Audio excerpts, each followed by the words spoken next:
Welcome to Mystery Date. This show was created first and foremost for entertainment purposes. While we do our best to research our topics, nothing discussed on this show should be taken as absolute fact. Opinions, theories, and interpretations are just that. Listener judgment is encouraged. In 1973, the Smurl family moved into a quiet duplex on Chase Street in West Pittston, Pennsylvania. It was supposed to be a fresh start. Their previous home had been destroyed by Hurricane Agnes. This new house was nearly 80 years old, a fixer-upper with aging floors and thin walls. But it was solid. It was affordable. It was theirs. For the first few months, life felt normal. Then, the stains appeared. Dark patches bleeding through fresh carpet. Then came the smell. Sulfur, rot, something foul drifting through the hallways with no clear source. And then, according to Jack and Janet Smurl, it got worse. By the mid-1980s, their home would be labeled one of the most violent, demonic infestations Ed and Lorraine Warren ever investigated. 15 years, one house. And a question that still divides believers and skeptics to this day. Was the Smurl haunting a true case of demonic oppression, or something far more human? I'm Christian. I'm Kate. Welcome to Mystery Date.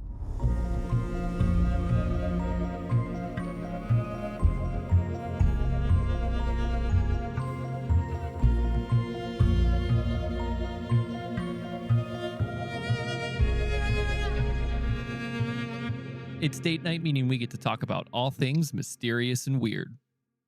This season is called A Haunting, and it involves mysteries surrounding, well, ghosts and paranormal things in our world.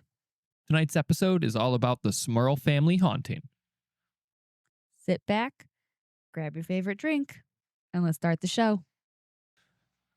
Getting back into the normal routine after our little in-field reporting. Yeah. Hope you all enjoyed the Madison Seminary video. A lot of love and a lot of work went into that, from planning to filming to editing. Yeah, and we even had a spooky power outage for like a day, and that put a wrench in things as well, so... Yeah, that's why it was a little late. Hey, you got to have some conflicts in order for something good to be born out of it, right? But seriously, thank you to everybody who helped us out with that. All of our friends, our camera operators, Daniel Palmer, Josh Wilson. We had some on-screen guests with Dane Davis, I think Brian Nagy, and I think that's pretty much everyone who made it on camera. There were a lot of others who assisted us, but I don't know if they want us to give out their name or not.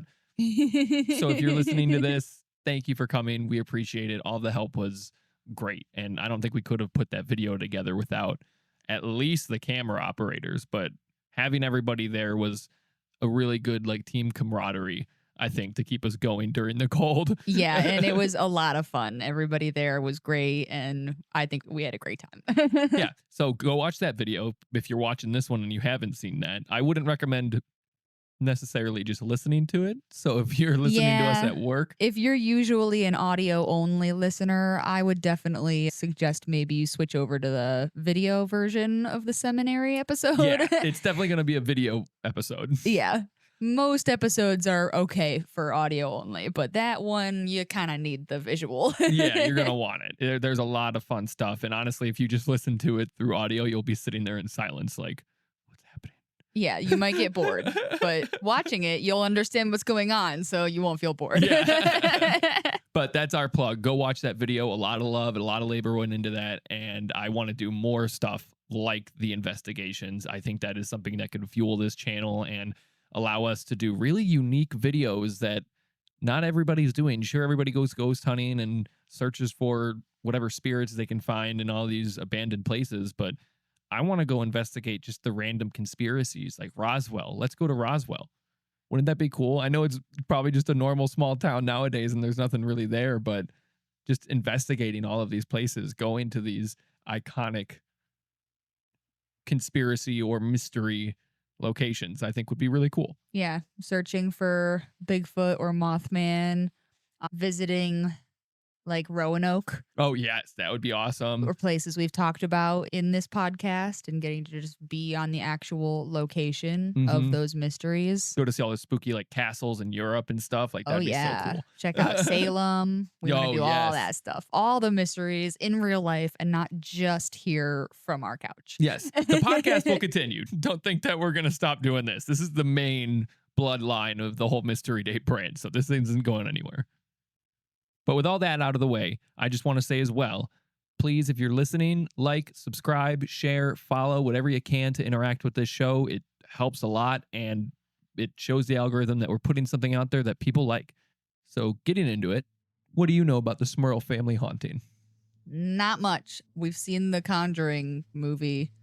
Last Rites. Yeah, that was sort of about the Smurl family haunting. It was mostly about Ed and Lorraine and their daughter and like that whole story. So I really don't know too much about this one, especially if the real life one, who knows if it's the same as they portrayed it in the movie. So I don't know. There are some similarities, I will say. I don't know how much you remember of the movie. I know we were talking a little bit before this, and you were kind of like, I would have to rewatch it to fully get a... Yeah, I mean, I only remember so much about it, but my memory was jogged more the more we talked about it. Yeah, I think that might happen as I tell the story. You might be like, oh, okay, I remember. Okay, I see where we're going. So, all right. But I mean, other than the Conjuring Last Rites, I've never heard of this case otherwise. So that is all I have to go off of. A lot of the notoriety behind this case, we did the Enfield poltergeist, which that's like known as the most documented ghost story. In my eyes, that's kind of like the big one. I mean, you get the picture of the one girl levitating. You have the police, their statements, which I feel like is the first time you ever get anything like that. And you have Maurice Grosse, who was taking all of these notes. While I do think there were some exaggerations in that case, I do think that there was something there, and that's the closest investigators have ever gotten to proof is in that case. This case, I think, is more or less famous in the Ed and Lorraine Warren sphere of paranormal investigators, because they claimed a lot of like the Warrens have stated that this is more or less their most active case. Because remember, they weren't really involved in Enfield. Yeah. I still think about the Glatzels. And you remember the kid who was possessed and then his sister's fiance or boyfriend. Oh, The Devil Made Me Do It. Yeah, we haven't covered that story yet. I thought you meant like a Mystery Date episode, but you're talking the Conjuring. Yeah, I'm still stories, talking about the actual, Conjuring stories. The I feel like the Glatzels and I forget the kid's name who actually ended up going on trial. Arnie. Do you remember his last name? I don't. I'll look it up real quick. Arnie Johnson. Oh, snap. Yes, his name is Arnie Johnson. I was right. Basic as fuck. All right. Sorry to all the Arnie Johnsons out there. I was like, it's funny that I can't remember his last name because I know it's going to be something that should be easy to remember. I can remember Glatzel, but not Johnson. Like, all right. But you'd think that would have been their most demonic case since multiple people were like actually possessed. Well, and even in real life, I know that the Warrens weren't heavily involved with that, but they did say to those lawyers that, like, yes, both boys were definitely possessed. We're just not going to go to court for you. Well, yeah, but that was only one instance. The demon possessed him, he killed the guy, and then that was it. After the demon had already possessed his, like, little brother-in-law. I'm just saying, you'd think 2 possessions that also resulted in a murder would have been the most demonic activity, not just a haunted house. Maybe, but I also think they probably wanted to distance themselves from that case a little bit. Yeah, that is what happened. That's why they weren't really involved in the actual court case. They were like, well, yeah, we tried to help with the exorcism part, but you didn't listen to us, so we're out. We don't want any bad PR. We don't want this coming back to us. Well, let's get into the real Smurl family story then. And then you tell me at the end if you think that this holds up to the Devil Made Me Do It case. All right. In the summer of 1973, long before streamers, true crime podcasts, and viral hauntings, Jack and Janet Smurl packed up their station wagon with young dreams and 4 daughters and drove to West Pittston, Pennsylvania, a quiet town tucked along the Susquehanna River. They weren't moving into a brand new life by choice. A year earlier, Hurricane Agnes, then a tropical storm, had ravaged northeast Pennsylvania, flooding their Wilkes-Barre home. Their new address, an 80-year-old duplex on Chase Street, was more fixer-upper than forever home. The kind of place where floors creaked and repairs were measured in weekends and sweat equity. On one side of the duplex lived Jack and Janet with their daughters, Dawn, Heather, Karen, and Shannon. And on the other side lived Jack's aging parents, John and Mary. At first, life was normal. Neighborhood barbecues, car rides to school, and the comfortable rhythms of family. The Smurls were, by all accounts, part of the close-knit community that defined small-town America. But as autumn passed, the wind that rattled the windows seemed different, heavier, expectant, and uncanny. At first, the house felt like work. Loose boards, aging pipes, drafts that whistled through the window frames in winter. An 80-year-old duplex that has its own language of groans and settling sighs. And Jack, a contractor by trade, was no stranger to that dialect. If something creaked, he fixed it. If something rattled, he tightened it. But some sounds don't behave like wooden nails. Within months of moving in, Janet began noticing things that didn't fit neatly into the category of old house. She found dark stains seeping up through the carpet, appearing without explanation. She scrubbed them, and they returned. Breaking in right now to say again, hell no. If I'm cleaning something and it just keeps returning like that, A, I'm going to be pissed, but B, something's got to be up. Yeah, but immediately, again, sorry, kids and parents everywhere, but how can you be sure it's not your kids?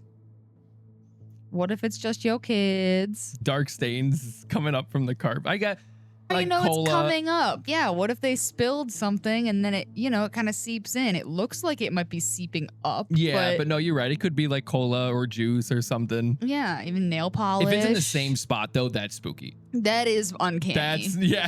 Maybe twice I'd be like, okay, that's the like kids. If it's right next to the armchair in the living room. Like if it's somewhere that would make sense for a spill to keep happening, but I mean, yeah, at any rate, you're right. I'd be pissed if I cleaned the same stain like 3 times and I came home on the 4th day and it was back. I'd be like, okay, everybody in this room right now, family meeting, like we're getting to the bottom of this fucking stain. I think we literally talked about this before in one of our podcasts in a few episodes back where was it the poltergeist? It might have been the poltergeist episode or the parent family haunting, but where the one wife said that when she was sweeping, she would sweep up dust piles, and then when she'd turn away, the dust would be like all scattered. Yeah. And we said the same thing. We were like, we're calling a family meeting. We're getting to the bottom of this now. We're pointing fingers. Which one of you is fucking with my cleaning process and this home? Yeah, I'm not having that. The air would sometimes turn sour, heavy with a sulfuric odor, like rotten eggs drifting through the hallway. No gas leak was ever found, though, and no plumbing issues were ever identified. Again, that's something that, if I'm smelling rotten eggs, first thing I'm thinking is gas leak. Yeah. If you get that checked out and it's not a gas leak and it still occurs. First of all, that smells gross. You don't want that smell all the time.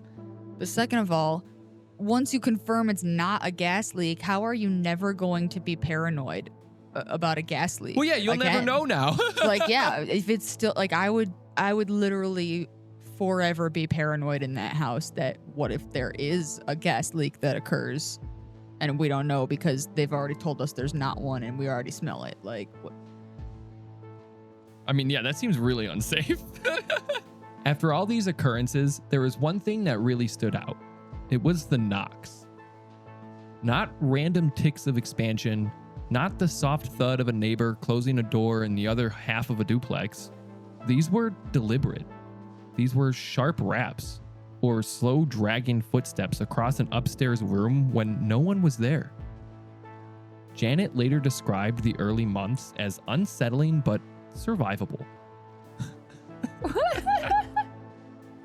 But after that, everyone died. It was unsettling, but We managed. We survived. There's a really great guy on TikTok. I don't know his name, but he does this whole bit where it's like living in a haunted house because my rent is cheap. And it's like, it's just him being nonchalant about all these haunted shit happening to him. And that's exactly what I'm just imagining. Oh, man. Janet said it started small, just little things, but then it got worse. As these things do. The escalation wasn't immediate. It crept. One night while the family slept, their mattresses began to violently vibrate, shaking hard enough to jolt them awake. At first, Jack blamed trucks on a nearby road, but there were no trucks. No passing traffic. I'm sorry, unless you're like up against a set of train tracks, some trucks on the street in front of your house should not be enough to violently vibrate your bed around. No, but you got to think you're probably trying to rationalize it. So it's like late at night, you might have woken up, and you ever get those like things where something happens and you don't know if it was quite a dream, quite real life. Yeah, you just tell yourself, I must have experienced that falling sensation that made it worse. And you're like, oh, maybe a truck passed, and then in my dream I was like vibrated awake. Yeah, I guess that makes more sense. Now if he's dead awake sitting there and it's like like it must just be a truck on the road. I'm like, bro, what kind of traffic and what kind of road? Because like I said, unless you're like sharing a building with the train tracks, I don't really think that should be happening. They sleep in a tent right side the road. Over time, the activity intensified. A ceiling light fixture crashed down onto the kitchen table during Shannon's confirmation night in 1974. And that's from the movie. You remember that scene? I do remember that. Yeah. The metal scraped the refrigerator and struck young Shannon, leaving a visible injury. Jack insisted the wiring had been secure. He had personally checked it, and there was no logical reason for it to fall. What if Jack is just a bad handyman? I was just about to say, see, now we're starting to edge into the territory of fragile male ego, where he's like, no, I know it was stable because I checked it myself, and I'm never wrong. Maybe there is a gas leak, and he's the one who checked it. He swears he's the best handyman and contractor around, and it's like, bro, you gotta hire somebody real. There's probably like a pipe underneath the house that's leaking under the carpets that's causing these spots. Yeah, something like there's a gas leak coming from one of the other pipes. Small enough that no one's died or caught on fire yet, but it's there. There's probably like a water pipe connected to something that's violently vibrating, like against a wall that's causing their beds to vibrate. And you're telling me it's an 80-year-old home, but everything is 100% structurally sound. There's no way that old chandelier could have just fallen from age. Well, no, because Jack checked it. That's what I'm saying. I'm like, we're starting to creep away from haunting activities and more towards Dad doesn't want to be wrong about this. Okay, but this one, I think you're going to get pissed. The family's German Shepherd, normally steady and protective, reportedly became agitated during all of this. I swear to God, if they hurt this dog. She was seen barking into empty corners, growling at nothing. According to the Smurls, the dog was once lifted and thrown against a wall by an unseen force, leaving the family stunned and terrified. That's the day I take my dog and I leave. Leave the kids. Fuck them kids. The kids weren't being harmed. It's clearly after the dog. That chandelier was Jack's fault. And the kid should have been fine if Jack maybe had hired somebody else to check it. But you hurt my dog. I'm taking my dog and we are leaving. Yeah, no, I feel that. The dog's the last straw for me for sure. Yeah. Honestly. We sound like bad people. It'd probably be the kid. Well, yeah, if we had kids, it'd probably be the kid. Like the kid getting hit by a light. Sense, yeah, okay. But we only have dogs. Yeah, in the realm of horror movie watchers, you can kill all the kids. But if you hurt the dog, I don't want to watch that movie. Clip that.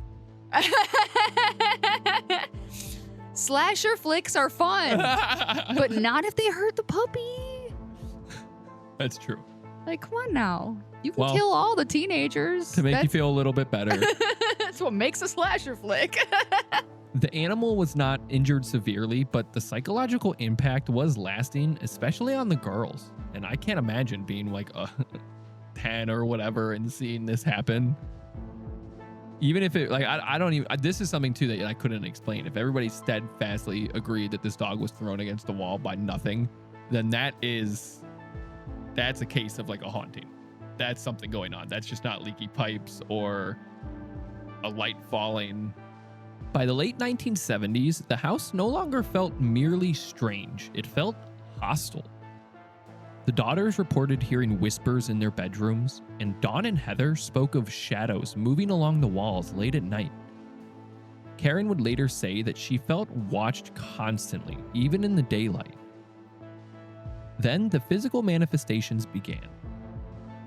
Janet described being scratched without warning, thin red welts appearing across her skin.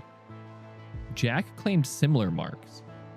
They told reporters that at times they felt something pressed down on their bodies in bed, holding them into place. Again, fuck that.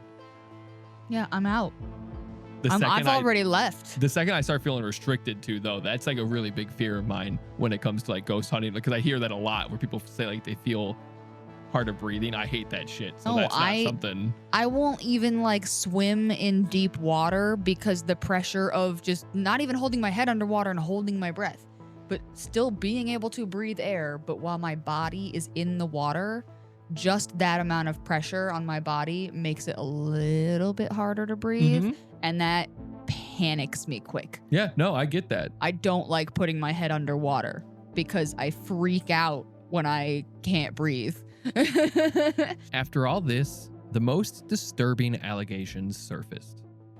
Now, I want to give a little bit of a trigger warning here for anyone that is affected by sexual assault or anything under that nature, because what we're going to talk about does involve claims of SA. So we'll get into it. Both Jack and Janet later reported sexual assaults by an unseen entity, describing episodes in which they felt physically restrained or touched. These claims, documented in The Haunted and repeated during interviews in 1986 and 1987, marked a turning point. The haunting, if real, was no longer mischievous or chaotic. It was invasive. Neighbors began to notice it too. Several reportedly told local reporters that they had heard blood-curdling screams coming from the Smurl residence, even on occasions when the family was not home. Could you imagine that from like our neighbor, like hearing that from a neighbor's home? Yeah, the neighbors were like, by the way, when you were out of town last weekend, we heard a lot of just like torturous screaming coming from your could house. You imagine that being like us and hearing that from the neighbors? I would probably, if it happened more than one, if it was one scream, I might not do much about it because we do have some kids in our neighborhood and sometimes kids just be screaming. Maybe their older brother's being mean to them, or maybe they got scared, or they're just throwing a tantrum. Like sometimes a kid just screams. But if it was happening multiple times or multiple nights in a row or something like that, I would probably call the cops. Well, at least for like a welfare check, I'd be like, look, I don't know if something bad is happening or not, but I'm hearing screaming. So like, can you go check on these people? Well, one of the neighbors described it as consistent and sounding like someone was being murdered. Yeah, I'd be calling the cops because A, I'm not investigating that shit myself because I don't want to get murdered or haunted. And B, like, not to sound like a jerk, but I want to get some decent sleep. I pay for my house. Yeah. I don't want to be hearing. If it's that crazy. Yeah, I don't want to be hearing people getting murdered all night. No. That's what the cops are for. Well, they did call the police. And when they were called, they came, but nothing tangible was ever found. The disturbances stretched across years, not weeks. From 1974 onward, the Smurls say the activity never fully stopped. It would lull and then return even stronger. They sought help quietly at first. Local clergy performed blessings, priests prayed through the rooms, sprinkling holy water along door frames and hallways. The phenomena would quiet temporarily, the family said, only to resume days later. Jack's parents living in the adjoining half of the duplex also reported unusual occurrences, further entangling the family in shared fear. That's true too. If you had like the neighbors also, well, I mean, they're your family, so you got to take it with a grain of salt for And the it's story. a duplex. Yeah. So But that does like solidify your fear when it's like, oh shit, stuff's happening over there too. that was going to be my question. I almost interrupted to ask. I'm like, the one thing I'm curious about so far is what about the grandma and grandpa next door? Like, are they experiencing anything? Have they sent one or two of the kids to maybe go stay with them for a night or two, see if they if it gets better? Like, we didn't touch on it, but there were like several sleep exchanges, if you want to call it that, Okay, where yeah. the kids would go sleep over there. But the occurrences that mostly happened at the grandparents' houses were the smaller things. Nothing like getting scratched or grabbed. It was mostly like they noticed the smells. I think they had some of the staining and stuff like that. So again, most of the house stuff. yeah. The house haunted stuff was throughout the whole house. The more demonic oppression stuff was just happening like to Jack and Janet. Yeah. Mostly. Yeah, exactly. Most of it was happening to Jack and Janet. By the early 1980s, what began as stains and smells had evolved into something far more sinister in the Smurls' telling. The home they rebuilt after Hurricane Agnes, the place meant to be refuge, had become a battleground, and the longer it continued, the harder it became to ignore. What had started as subtle disturbances had grown into a haunting that, according to the Smurls, was intelligent, escalating, and deliberate. The question was no longer whether something strange was happening. The question was what or who was responsible. By the mid-1980s, the Smurl haunting was no longer contained within the walls of 327 Chase Street. It had spilled into headlines. Local papers first picked up the story in 1985, and soon regional news crews arrived. Then national outlets followed. Reporters stood on sidewalks, cameras pointed at the duplex.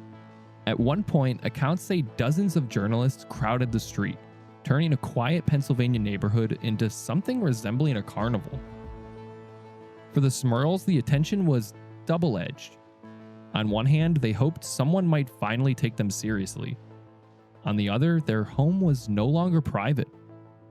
Curiosity seekers drove past at night, strangers knocked on their door, and some came to pray, some came to mock. It was during this escalating media storm that the Smurls reached out to the most famous paranormal investigators in America, Ed and Lorraine Warren. Ed! Lorraine! Bathsheba! We do that every time. I'm sorry, but No, it's it's not good. my fault. That's 90% of the whole movie franchise. By 1986, the Warrens were already well known for the Amityville case, and Ed, a self-described demonologist, and Lorraine, a acclaimed clairvoyant and trance medium, traveled to West Pittston to examine the house firsthand. According to the Warrens' accounts, their first impressions were immediate and ominous. Ed later described entering the home and feeling what he called a demonic infestation. Not a residual haunting, not harmless spirits. Something organized and something commanding. The Warrens concluded that the Smurl home was occupied by 4 entities: an elderly woman, a young girl with violent tendencies. For the audio listeners, I just gave Kate a harsh look. When have I ever had violent tendencies? No, you don't. Attitude tendencies, maybe, but not violent. Well, Ghost, it's hard for her to display her attitude, so she has to be violent. You can't just be bratty. Yeah. So you had an elderly woman, a young girl, and a man who had died in the house.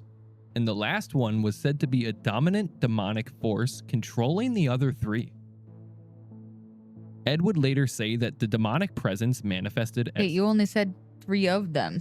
What do you mean? You said there was an old lady and a little girl, and then you said the old man who died in the house is the demonic one possessing the other 3? There's the old woman, a young girl, a man who died in the house, and a dominant demonic force controlling the other 3. Okay. Yeah. All right. The way you had worded it, it made it sound like the old man was the demonic force. And we don't know if he's old. It's just a man. Oh, okay. Don't want to put labels on it. I'm sorry. No, I'm fucking with you. I thought you said he was an old man who died in the house. No, just a man. We don't know what age he died. Yeah. Could have been a young lad. In the movie, he's like a middle-aged man with an axe. Yeah, it sounds about right. Ed would later say that the demonic presence manifested as what he described as a dark mass, a shadow that seemed to move with intention. During one early visit, Ed claimed that the atmosphere in the house shifted dramatically. Within seconds, the room turned icy cold, he recalled in interviews. There was a foul stench. I would describe it as rotting flesh. Lorraine reportedly felt an oppressive heaviness in the upstairs bedrooms, specifically near the daughter's room. She later described sensing rage, confusion, and something darker beneath it all. The Warrens documented what they categorized as classic poltergeist phenomena: cold spots, object movement, shadow figures. They claimed that when Gregorian chants were played and Catholic prayers recited, the disturbances intensified. Now see, that's the shit that they add on here. That the Warrens are always saying, bringing it back to Catholicism, being like, yeah, when we prayed, shit got wild. Yeah. And it's like they had priests come in here the entire time. And yes, while it didn't do anything, we didn't hear of anything crazy happening while the priests were here. But now Ed and Lorraine are here, and all of a sudden Gregorian chants are playing and plates are flying around and Janet's getting stabbed. I don't fucking know what they said. Yeah, I mean, I hate to be a hater, but I don't really buy most of what Ed and Lorraine Warren sell. No, I don't really at all. I'm sure some of the case, I'm not saying the cases they investigated were all fake, but what they did specifically, like on the way they reported it, on the way they usually had some sort of book deal or some deal out of it to get money, I just don't necessarily think it was for the craft. Yeah. I'll say that. Yeah. We have a lot more we're going to cover with them through the season, so I'll share a lot more of my opinions later on, because we have a whole episode just diving into their lives, not the cases. But yeah, that's a little hint of how I feel. One of the most dramatic claims involved a bathroom mirror. Ed later stated that during one investigation, sinister writing appeared, instructing the family to get out. Whether this was interpreted as condensation, vandalism, or something supernatural would later become a matter of fierce debate. Because, I mean, yeah, I used to write "get out" on the mirror just to be funny. Yeah. Like, haha, when my brother goes and showers, he's going to be like, what the fuck? Yeah. So that could have easily been a kid. For real. Especially, it's already like media circus time. Yes, now yeah. you're getting to the point, just like the one family we talked about before, where it's like their haunting started out one way, but then once their house became overran with paparazzi and journalists, and then they were getting bullied at school for this mockery their house was becoming, then the kids started acting out, and they even admitted, like, yeah, we faked that one event, but like we're fucking overwhelmed right now. Well, that was a different case where they. I know. I said it was just like that other family. Okay, yeah. The Enfield poltergeist. Yeah, I just couldn't remember which one. But yeah, it's getting to that point where it's like, now that they've got all this media around, like it could very well be the kids trying to give proof to do something for attention. Do something either for attention or to get them out of the real haunting symptoms that people aren't seeing, whatever. That makes sense. Yeah, I could see that. Again, or just fucking with someone. I mean, yeah. Maybe the little girl with the violent tendencies isn't a ghost at all, and she is simply a Smurl. I mean, who has violent tendencies? No. Yeah, you don't know. While this was up for debate with the writing, at the time for the Smurls, this was confirmation. So the Warrens escalated the case to the Catholic Church, as they usually do. Several priests were brought in over the course of months. Blessings were performed repeatedly, and at least one priest reportedly attempted a formal exorcism multiple times. However, the Diocese of Scranton never publicly confirmed performing an official sanctioned exorcism, a detail that later fueled skepticism. One priest who stayed overnight in the house told reporters that he experienced nothing unusual. That contrast became central to the controversy of this case. Still, the Warrens stood firm. Ed publicly called the Smurl case one of the most difficult and dangerous investigations of his career. "This is the worst case we've worked on," he reportedly said during media appearances in 1986. According to the family and the Warrens, the activity did not cease after their involvement. Instead, it sometimes intensified. Jack claimed that he was once thrown across a room by an unseen force while Lorraine was present in the home. Janet described violently shaking of the bed during prayer sessions, and the daughters reported seeing shadow figures standing in doorways. The Warrens maintained that the demon was not attached merely to the house, but to the family itself. And that distinction is important, because if true, moving would not necessarily solve the problem. And yet, despite months of investigation, blessings, media interviews, and priestly intervention, the Warrens were unable to eliminate the alleged entity entirely. The haunting continued. The Smurls would later co-author the book The Haunted: One Family's Nightmare, alongside the Warrens and author Robert Curran. The book presented the events as genuine demonic oppression and detailed many of the claims that had circulated in the press. Critics would argue that the book cemented the narrative before thorough scrutiny could take place. But for believers, the Warrens' involvement validated that the Smurls had endured a real haunting for over a decade. The house on Chase Street was no longer just a troubled home. It was, in the Warrens' words, a battleground between the family and something supernatural. By 1987, the Smurls simply had enough. Exhausted by the disruptions, the media, and the fear, they would move out of the Chase Street home and into Wilkes-Barre, where they used to live before. But even after leaving, the family claimed the phenomenon followed them. Until, as they said, a final secret exorcism was held in early 1990s that finally brought closure. A secret exorcism, huh? Yeah, that's how you fix it. And they wrote a book. Of course, there was a book and a movie. It's one thing if they literally just said, but after we moved, we had another exorcism with another priest, and it finally did the trick.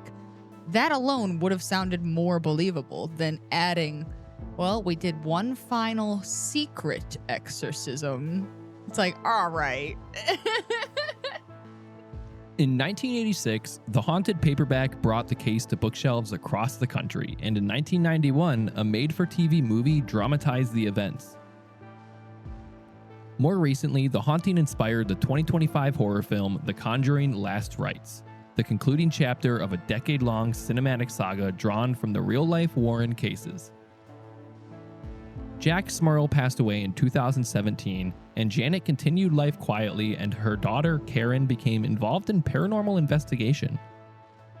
The family has repeatedly stated that they never pursued their story for fame or money, only to find explanations for what they endured. So now we're going to get into a little bit of some skepticism and allegations against this case. Now that we know the main story, now we're going to kind of tear it apart. The Smurl case did not unfold in a vacuum.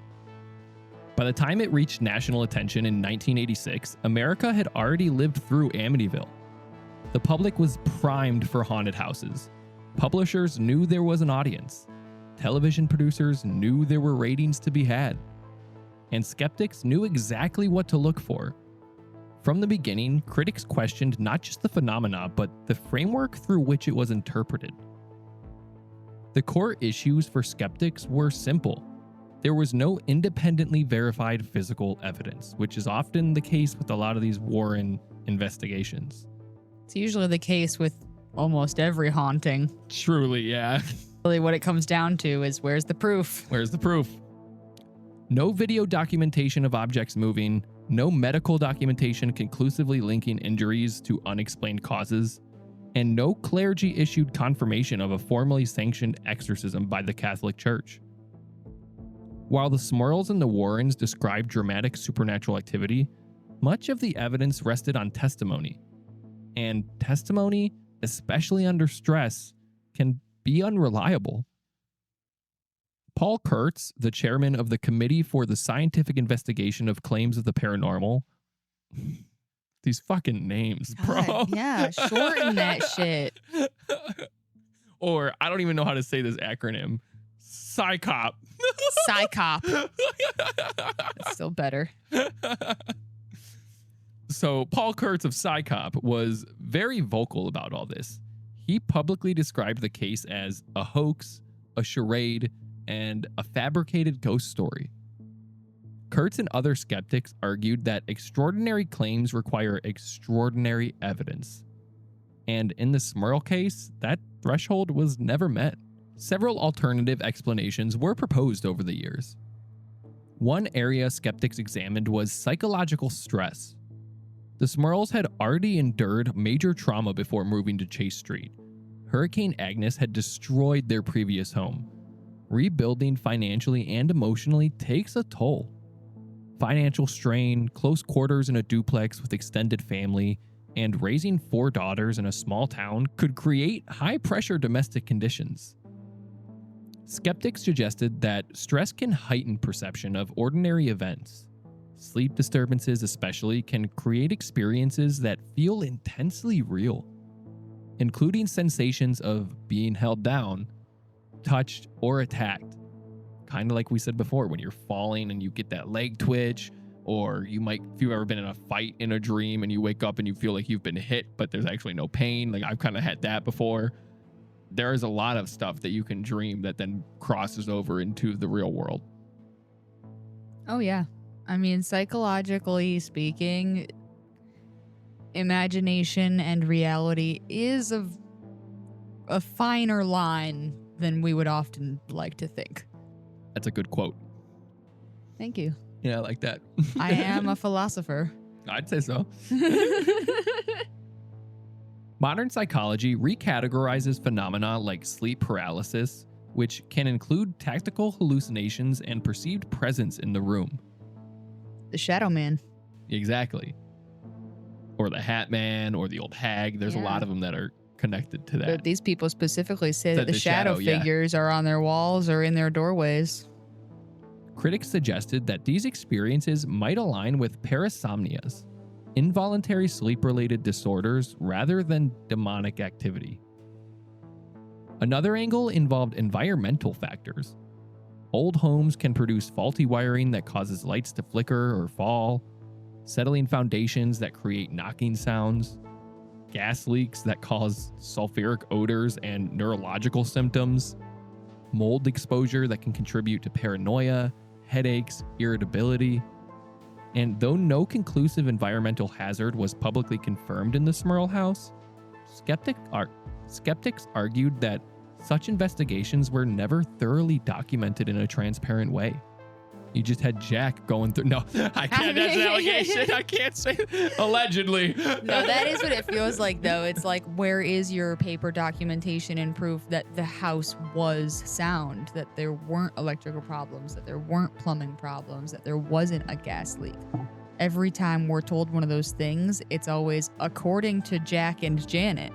Exactly. It's there like, are no paper trails. Okay, but like, how did you get that information? Was it just Jack knocking around the house with his handyman toolbox and thinking he knew what he was doing? Like, or did they have professionals come check this stuff out? Did they have a loan when they bought the house from the bank and that they needed to have an inspection for? Like, where is that paperwork that could back them up a little here? Yeah. Because it still doesn't act as proof, but it's better than just, well, they said. Well, no, because you at least get one of those allegations out of there. Okay, well, then you can take environmental factors out. Yeah. If you provide that information. Exactly. But now you've got people claiming that you're lying because you don't have a proper paper trail of having any of this stuff actually checked out. You just got Jack being like, I swear to God, I checked the pipes. They're not leaking. I checked that chandelier myself. God damn it.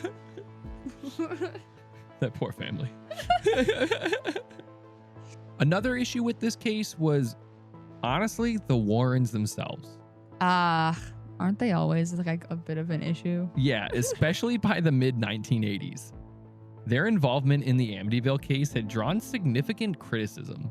Several investigators accused them of embellishment. Of course. Authors and researchers challenged the veracity of past claims. So when Ed Warren declared the Smurl case the worst infestation he had ever encountered, skeptics viewed that statement through that lens. Was this another dramatic case that fit neatly into an expanding catalog of demonic infestations, or was it something else entirely? And perhaps the most complex skeptical question is this: if it was a hoax, to what end? The Smurls consistently maintained that they did not seek fame.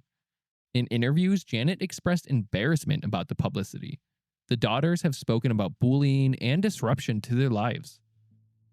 Financial gain from the book and television movie has been debated, but there is no evidence suggesting a massive profit compared to the levels of scrutiny and stress that the family endured. This leaves analysts with a complicated middle ground. Not necessarily fraud, and not necessarily demons. Possibly a convergence of stress, belief systems, environmental anomalies, and cultural timing amplified by media and interpreted through a religious lens. Not to mention, at this point in time, basically anytime Ed and Lorraine show up anywhere, one of them is going to utter the words, "This is the worst and most haunted case we've ever dealt with." Oh, yeah, without a doubt. Like, they say that every single time. Yeah, without a doubt. So, That's why they made it. Yeah, of course, you're going to feel validated and like all that shit is real if the biggest investigators in the nation show up on your doorstep and say your house is the most haunted one they've ever seen. You're not going to start thinking, oh, it might just be in my head, or I might just be sick, or it might be the house being old and having problems after all. You're probably going to be like, see, they said it's the most haunted ever. That means all of this shit really was ghosts. Like, it's just confirmation bias and then vicious cycles from there. Yep. The Smurl haunting endures because it sits in an uncomfortably gray area. There are multiple family members reporting experiences over 15 years, neighbors who claim to hear screams, clergy involvement, though inconsistently documented, and media amplification at the height of America's paranormal obsession. But yet, there's no physical evidence verified under controlled conditions, no confirmed church-sanctioned exorcism, no continued activity after the family left the home, and strong criticisms from scientific investigators. And I should clarify, no continued activity in the home after the family left. The family, we know, still had and experienced hauntings, but the house itself was not said to be haunted after the Smurls left. And I mean, I will say the Warrens even said to the Smurls that they think the haunting is less of the house and more on them. It might have started in the house, but after they showed up, it's now attached to them. Believers see consistency across years of testimony, and skeptics see a case built on narrative rather than proof. And somewhere between those two perspectives lies the reason the Smurl haunting refuses to fade, because it forces a difficult question. When multiple people insist something happened for over a decade, how do we weigh human experience against the absence of measurable evidence? Today, the Chase Street house stands still, but its walls no longer whisper of demons, only memories of a family's ordeal and the debate that refuses to die. So, do you think the Smurls were actually haunted?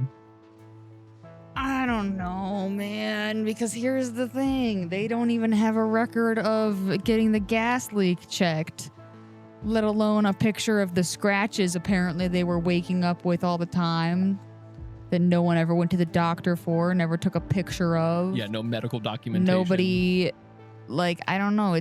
You'd think that you would have tried to gather proof and not just tell people about the experiences as much as possible, hoping that they'll eventually believe you. Like, you'd think that it would take them less than 10 years to have the thought, let's try to gather evidence and not just, I need to tell someone. Like, that being the first instinct makes perfect sense. Yeah, tell someone. But, like, also, if it's still going on, perhaps set up some cameras or hire some people with cameras to come set up, or get some microphones, or take pictures of the injuries you claim you're waking up with. Go to the doctor and have them document what you're going through. Like I said, call the freaking contractors and have them actually document that this house is structurally sound, so you have that backup. Like, you need a paper trail. They don't have anything. Every other haunting we've talked about had at least something, whether it was a voice on tape or a picture of someone levitating or something. These people, all they have is their story. Yeah. And the neighbor heard screaming, which again, it's a house full of kids. I hear screaming sometimes when all the kids are hanging out at the one house, like on our street. If they got a trampoline, of course one of them's gonna scream occasionally. They're outside having fun. They're kids. Like, I don't know. I just feel like if that's the only proof you have is that the neighbors heard some screaming, but then they called the cops and the cops arrived and there was absolutely nothing going on. Like, I think I kind of joked about it a little earlier in the episode, but I really believe that this house had issues. It had mold issues. It had gas leaking issues. It probably had like AC or just airflow issues. There probably wasn't even like central AC, but if they're using window units or whatever, that whole house was probably just creaky, leaky, not in good condition. And the stains were probably mold. Yeah, mold, and that's why you could get it growth off of the surface, but then it would come back because it's already in the base of the carpet. It's going to it's mold. It grows. Exactly. You could scrub it away a little bit, but unless you're ripping up that carpet, it's going to grow back if it's already in there. So I think a lot of like the haunting stuff was almost like a psychosis or like neurological issues caused by mold and gas inhalation or CO2 inhalation. And you just had, I don't want to blame him, but Jack, again, you probably can't blame him. They just lost their home. They probably have no money. He's doing his best to be like, no, this house is fine. I'm doing what I can to check it. Yeah. But it's a big house, a duplex. There could be something going wrong that he doesn't have access to in those walls, the way those houses used to be built. It could be something underneath the house that is really the problem. Exactly. And he checks the fuse box and the main water tank and pipes in the house, and he's like, no, that looks good here. Yeah. Like, okay, but what if something else is wrong that you're not checking? Like, so I think this was really just a case of environmental issues that was blown up by the Warrens, of course, and just the paranormal craze that was caused by the Warrens in Amityville. Yeah, it's just a perfect mix of some bad luck with the house itself and those environmental factors mixed with the psychological factors. You're going through some life-changing trauma of rebuilding. They're all going through some financial issues. Everybody's a little paranoid about these new issues with the new house. Like, it's just kind of a perfect storm of, like you said, some sort of almost like group psychosis was able to form. Yeah, and I think that's why it followed them out, because after a decade of going through this, it doesn't matter if the environmental hazards are there or not. It's baked into their like core psyche at this point. That's what we call complex PTSD. Yes, we have a word for it. You can escape your traumatic house or family or whatever situation, but like, if it's been baked in for 10 straight years, it's not going to be as easy as just leaving it behind. No. Parts of it are going to be with you. Like, you got to go to a lot of therapy, and maybe not even then will you fully get rid of all of it. You just learn to deal with it differently and better. Like, and that's almost what it sounds like. Exactly. With this family. It's like, dude, you survived a hurricane, but lost your entire house, probably almost everything you own. Had to move in with extended family into a duplex in a different town. You're all struggling financially. You're trying to fix up the place yourself, but maybe you're failing. Maybe you know you're failing, and then that shame is weighing on you too. Like, you feel like, I should have been more prepared for all of it. Like, it just... Mental health is a fickle thing, people. And if you're already in the midst of trauma, and then it just keeps, like, more trauma starts happening, this house is falling apart on you... it really just might be that nothing was ever haunted with these people. Like, I'm just, I think they have had a very bad hand dealt to them, and that they all played it poorly in their own turn as well. Yep. So I think for this one, honestly, we're going to go with not haunted. So moving on from there, we're going to move on to our date night debrief, which, if you're new to the show, is a section where we just take a moment to debrief from the mystery and learn a little bit about each other and have some free talk in there as well if we have anything to say. But to start off the night, I have a simple question. Who's your favorite Disney princess? I don't know. I have a couple, so like it's hard. I'm trying to choose like, well, which one's like my favorite? There's a few that I like. Rapunzel. I was gonna say I think Rapunzel. She's hot.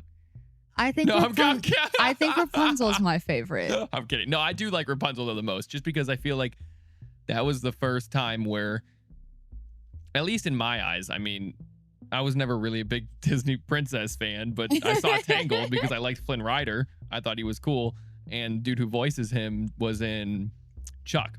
So I followed it along. And that was the first Disney movie that I saw that was like, oh wow, like the princess is a badass. Like they're all usually badass, but like Rapunzel is very independent. Rapunzel I feel like, goes for it. Like she has an idea and says, this is what we're doing, and grabs her shit and goes. Like, yeah, I mean, all the Disney princesses have their own badassery ways. Like, you got Mulan. She literally saves China in the army. Clearly a badass. Jasmine has some badass moments. She's like, excuse me, I am not a prize, sir. Like, I am a woman. So she's pretty bad. Like, I like Belle because I feel like I resonate with her in ways where I'm like, yeah, I didn't get along with anyone in my small town either. They thought I was weird, and I like books. I would love to be gifted an entire library. But like that, I'm like, I don't know that she's actually my favorite princess. I just like that she's a fellow book nerd. Like, you did wear a Belle dress for your prom. I did. I also wore a Cinderella dress for the other prom though, and Cinderella's never been like one of my faves. Cinderella's I just liked that dress on me, like, and it happened to remind people of Cinderella. So you're going with Rapunzel? Yeah, I think Rapunzel. Yeah. Rapunzel from Tangled. Let us know your favorite Disney princess and why. Now, my real question I have a follow-up question, because does Tinkerbell count as a Disney princess? No, that's a Disney fairy. It's a Disney fairy. I think they have like a whole universe of Disney fairies now. I forget that they did all of that. That was after my childhood. That's for this new generation of kids. Yes, it's so newer. Like for me, I had like the 1955 version of Peter Pan, or whatever year that one came out. Like that's what I had. And then I had Hook. So those were my two like Tinkerbells. But I like both of them. I'm like, dude, Tinkerbell has so much attitude. Like, you can't tell her nothing. I don't think there is a princess in Peter Pan. But no, there's not technically. Like, because Wendy is not a princess. She's a girl. Well, and she's never even like Wendy jokingly Darling. a princess, like in... No, it's not even, yeah. I mean, even if her and Peter Pan got married, he's not a prince. Yeah, there's no like they kingdom. They didn't refer to it as that. It's not that kind of story. So yeah, but that was my question. I was like, was Tinkerbell the princess though? Because she's a fairy, she is like the closest thing to a princess in the Peter Pan universe. I mean, I'll let you say Tinkerbell. But because she was like gonna be, I'm like, all right, well, I really like Rapunzel. Belle's cool, Mulan's cool, but like, what about Tinkerbell? Is she a princess? Because she's a little spitfire, and I kind of love her. Oh, Penelope too from Wreck-It Ralph. Oh yeah, she's good. Yeah, she's a good one. Yeah, I forgot she's a princess. Yeah, and the second one too, specifically. Yeah. She goes in the room with all of... Yeah, I totally forgot about that. Hey, shout out Disney princesses. I thought that would be a fun one. I'm always going to be a Disney kid at heart. It's like what I grew up with. Well, do you have anything for free talk? The only thing I want to say is we're just so excited that spring is coming. Oh my gosh. The sun is out. It's been warm. Sunny, and it has been above 40 degrees for like a couple of days straight. For Ohioans like ourselves, this is a big deal. Yes, and we got a new car, a replacement car. Not a brand new car, but... You've did new to me. We got that sorted. Still don't have a Yes. job. Well, still I'm losing my job, but that's fine. It's fine. Don't need it. I do. We'll find another one. Yeah, we got a replacement car for the one that got totaled on the ice. I got my motorcycle running again for the year. Brought it out of the garage. But other than that, I don't think there's too much. We don't have anything like super exciting in the docket coming forward for a little bit. We are almost fully booked for our photography and wedding. That's our awesome. photography Yeah, for and our side videography business. business. We basically are fully booked up for weddings and events this year, and I just have a few spots left for our wedding couples to schedule their engagements and boudoirs and stuff like that. Like, basically, we're fully booked for 2026. So if you want us to do So your that's wedding, pretty exciting. But if you're booking for 2027 I was about and to say, beyond, you gotta get on that. if you're booking for 2027 and beyond, you shoot me a message sooner rather than later before we book up for next year too. Yeah, come on. Thank you guys so much for joining us, and be sure to come back every week for a brand new episode and a brand new mystery. We hope you enjoyed today's mystery and story. And remember, you can send us episode ideas or love letters at our email, mysterydatepodcast@gmail.com. You can go to our website, mysterydatepodcast.com, and leave us a voice message there. We just might play it on the show. Or you could even call our new mystery hotline at 216-770-4881. And like I said, if you leave us a voice message or a voicemail on the hotline, you just might get it played on an episode. Yes, and be sure to share this show with your friends or even your enemies. We're not going to judge and we're not going to be picky. Every little like, share, subscribe, interaction with this show directly helps us and makes us do a little happy dance. And we appreciate everyone so much when you guys show us that you're liking what we're putting out there. It means the world to be able to do this, to be able to sit down with my wife. I know I talk about it and blurt about it all the time in our episodes, but it truly is a fun thing that we get to do. And I love being able to share that with all of you guys. So let's continue to grow this family and build something bigger. Like I said, I want to do an investigation on the freaking moon. If the moon is even real.